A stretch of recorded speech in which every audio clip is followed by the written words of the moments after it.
Bloodborne pathogens pose a significant risk to employees in the workplace where the possibility of exposure exists. The potential for injury or illness from exposure to bloodborne pathogens can occur not only in occupations such as healthcare, but also in such areas as housekeeping, maintenance, sanitation, and public safety. Bloodborne pathogens are infectious microorganisms that are present and carried mostly in human blood and have the potential for causing serious diseases in the body, creating an occupational illness that can be directly attributed to your workspace.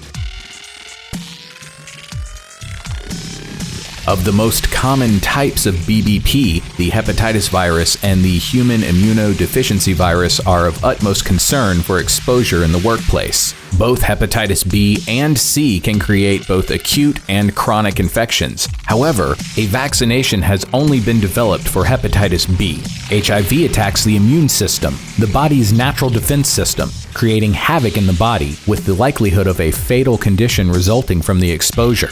Along with other diseases, it becomes obvious that bloodborne pathogens can have a devastating result once an exposure occurs in your workplace.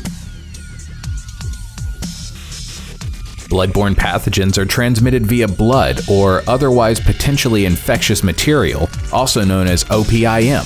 Employees can be exposed to BBPs through their skin if the skin has any cuts or damage to its protective barrier, or through mucous membranes when blood or OPIM is splashed into the eyes, nose, or mouth. The challenge for you as a safety manager is that in most cases, exposure incidents are rarely reported and that symptoms usually are not manifested early in the illness process, thereby making conclusions about root causes very difficult. Given the possibility of exposure and its potentially serious consequences, OSHA established the Bloodborne Pathogen Standard, with an intent to assist you in your attempts to limit occupational exposure. It covers all employees who could be reasonably anticipated to face contact with blood or OPIM. The standard has been modified over time and now includes needle stick safety and prevention concerns. In your organization, it is important to identify the responsibility of those that may play an important role in the success of an effective exposure control plan.